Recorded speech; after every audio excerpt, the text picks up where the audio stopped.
Hello, I'm Mrs. Vaishali Samant. I invite you all to Saraswati tutorials. If you like my video, then please like it, subscribe it and press bell icon also. This is second part of mathematical induction. So some more problems I will take which are usually asked in the examination. Prove by mathematical induction this statement is 5 raised to 2n minus 1. 5 raised to 2n minus 1 is here, not 2n minus 1. 5 raised to 2n minus 1 is divisible by 24 for every n from capital N we have to prove. By mathematical induction, I will take n is equals to 1. If I will write n is equals to 1, it will become 5 square minus 1, that is 24, which is divisible by 24. So P1 is true. Then by second one is suppose or assume this for n is equals to k. So this is divisible by 24 is my suppositions. So if it is divisible by 24, so it will be 24 into some integer, no? So 24 into some integer it will become. This will be 24 and 5 raised to 2k will be this. This is new method here for such type of problems. We have to prove for n is equals to k plus 1. So I want to prove 5 raised to 2 into bracket k plus 1 minus 1 is divisible by 24. Now this I will expand. See how I will get. 5 raised to 2k and 25. I will take 25 common from this here method. And 5 raised to 2k I know here. To 24m plus 1. So 24m plus 1 I am writing and this minus 1. See, this I am writing 5 raised to 2k into 5 square, that is 25 minus 1. I know 5 raised to 2k by assumption. So I am writing its value here. If I will simplify, it will become 25 into 24. Don't multiply, keep it as it is. If you want to write multiplication sign, 25 into 24 minus plus 24 minus 1 is 24. So you can take 24 common from all the terms. That's why I told you not to multiply. So which is divisible by 24. So pk plus 1 is true. Therefore by step 1, 2, 3 pn is true for every n from capital N. This is the method. Second similar problem, exactly same problem I'll try. Without looking, once you read and without looking you try to prove so that you will come to know where you are having difficulties. Prove by mathematical induction 3 raised to 2n plus 7 is divisible by 8 for every n. For n is equals to 1, if I substitute n is equals to 1, it will become 3 square. 3 raised to 2. So 9 plus 7 is 16, which is divisible by 8. Therefore P1 is true. I will assume for n is equals to k. K is some natural number. So 3 raised to 2k plus 7 is divisible by 8. So 3 raised to 2k plus 7 is 8m, where m is some integer. M is not natural number, it may be negative also. So some integer. So 3 raised to 2k will be this minus 7. I will take value of 3 raised to 2m. I want to prove for n is equals to k plus 1, means I want to prove this result. This is divisible by 8. So this is 3 raised to, this term I am writing here, 3 raised to 2k plus 4. So plus 7. So 3 raised to 2k and 3 raised to 4 plus 7. So 3 raised to 4 is 81. And you know value of this by step 2. By step 2, it is 8m minus 7. I am substituting plus 7. Here also don't multiply. You keep it as it is. So it is easy to take common. And 81 into 7 and plus 7. Now minus 81 into 7 plus 7 is 7 if you will take common minus 81 plus 1. Instead of multiplying and subtracting, you can do like this. This is minus 80, no?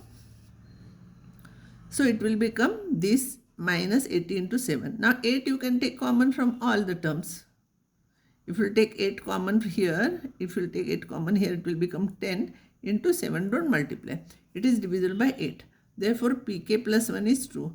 Therefore by step 1, 2, 3 result is true for every n from capital N. Here I am solving most of the difficult problems. See here, this is not same type, it will be something difficult thing. 10 raised to n plus 3 into 4 raised to n plus 1, 5 is divisible by 9. For n is equals to 1, if I will put n is equals to 1, it will become 2, not 7. And you know it is divisible by 9. You can divide this by 9, so P1 is true. Assume pk is true, so instead of n you write k and it is divisible by 9. And so this you write it as 9m. Don't shift any term here because two terms are there containing k. So here this is equals to 9m you write because it is divisible by 9. I want to prove pk plus 1. See here, this is important.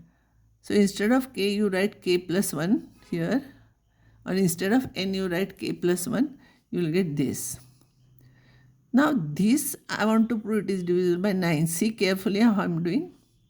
This is 10 into 10 raised to k and I am writing all other terms as it is.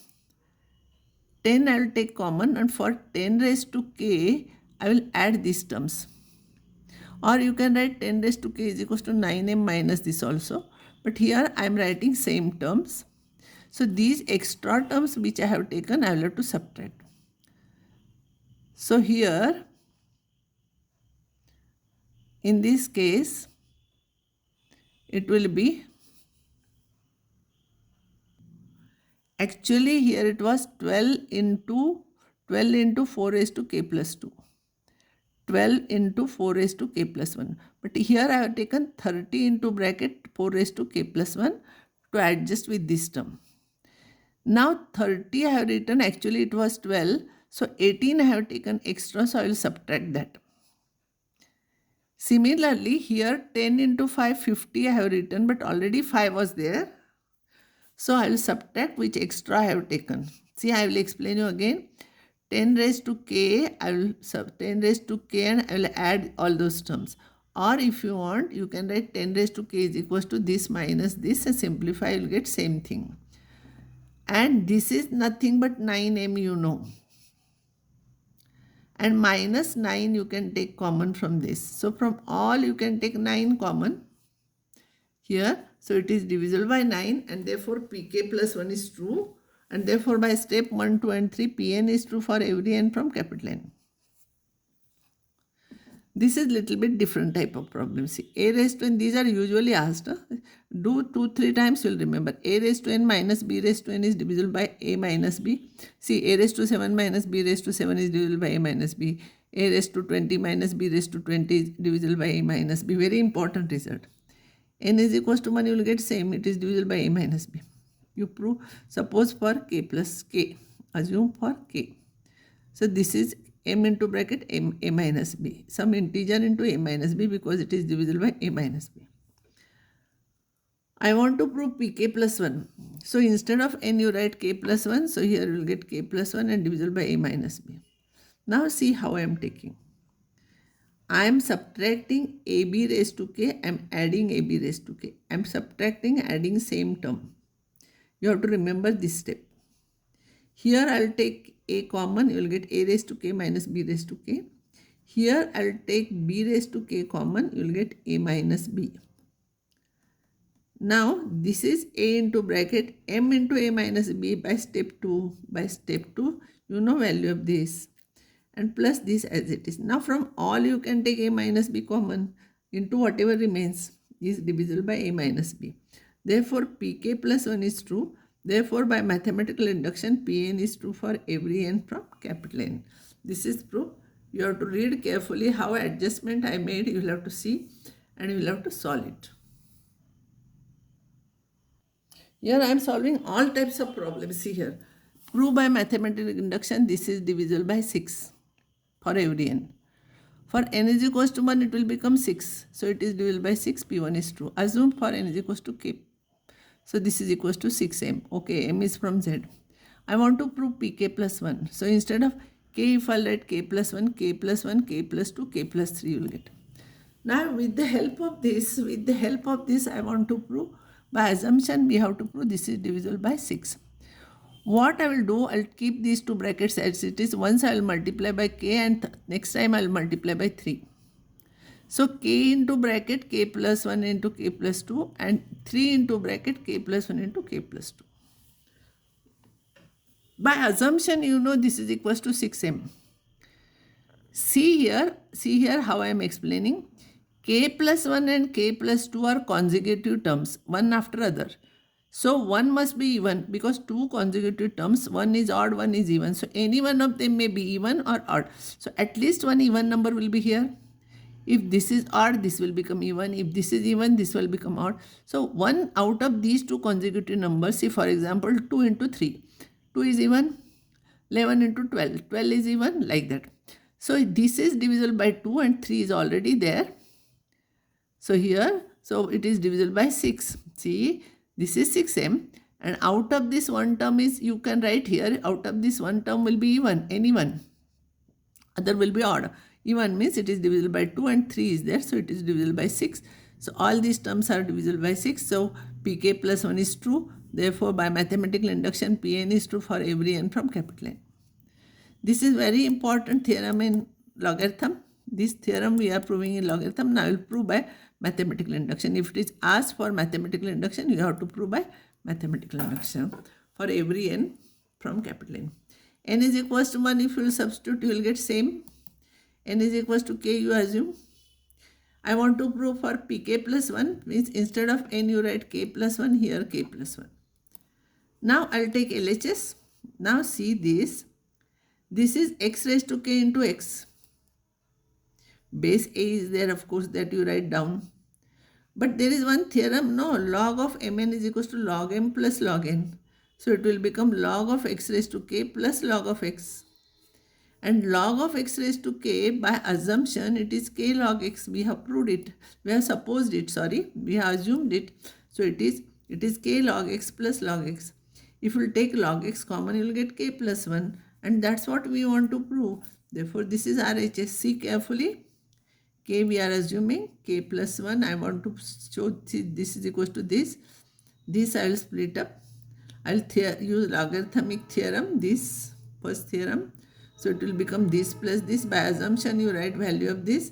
You will get this is equals to RHS. Therefore, pk plus 1 is true. Therefore, by mathematical induction, Pn is true for every n from capital N. Next one is, this is very important. This is called as Euler's rule.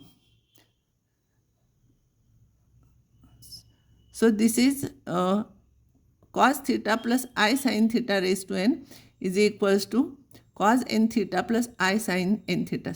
Sorry, this is, I don't remember the name of this theorem. I will tell you afterwards. For n is equals to 1, you write this. N is equals to 1, here you will get same. So P1 is true. Assume that Pk is true. So for k, we have supposed it. That k comes here. This is very important theorem. And for CET, you will have to use it many times. If anything raised to 100 is there, then no need to multiply by 100. 100 will come with angle here. And then problem becomes easy. Now we have to prove for k plus 1. So I want to prove this. I want to prove instead of n, k plus 1, instead of n, I want to take k plus 1. I want to prove this. So this result raised to k plus 1 is this into this. This by assumption I know for k, and this I know. I will multiply this into this plus this into this plus this into this plus this into this, multiplication. Now I will collect the terms without I and with I separately. And without I, it is cos of a plus b formula. Cos a cos b minus sin a sin b. And this is sin a cos b plus cos a sin b. It is sin of a plus b formula, ulta formula. So you will get this. From that, if you take theta common, you will get this, and this is nothing but RHS. This is very important theorem. So pk plus 1 is true. Therefore, by step 1, 2, 3, Pn is true for every n from capital N by mathematical induction. By mathematical induction. Now I will solve some problems from question paper. 41 raised to n minus 14 raised to n is divisible by 27. Now first n is equals to 1. You can prove. I am giving you hint here. I am not proving. N is equals to k, you suppose. K plus 1 if you want to prove. Here, this 41 you take common. And this term you write as it is. See here. Now actually I have taken 41 into 14. Actually it was 41 into only once it was there. What I have taken extra here with minus sign, I'll add it here, and this I'll write. See, I want to get this. That's why I'm putting in bracket 41 into. So this term is already here. This I am writing extra with minus. So with plus I will adjust, and this term I'll write here. Now this will be 41 into, this is 27 into m, and this is 14 raised to k. If you will take common, 41 minus 14 you will get, that is 27. So 27 is common here. So further you can do it is hint, no? I have not given complete proof. And all these are taken from the question papers. You try. If you have difficulties, you can ask me on comments box. Your difficulties, I will solve those. And next time I'll take binomial theorem.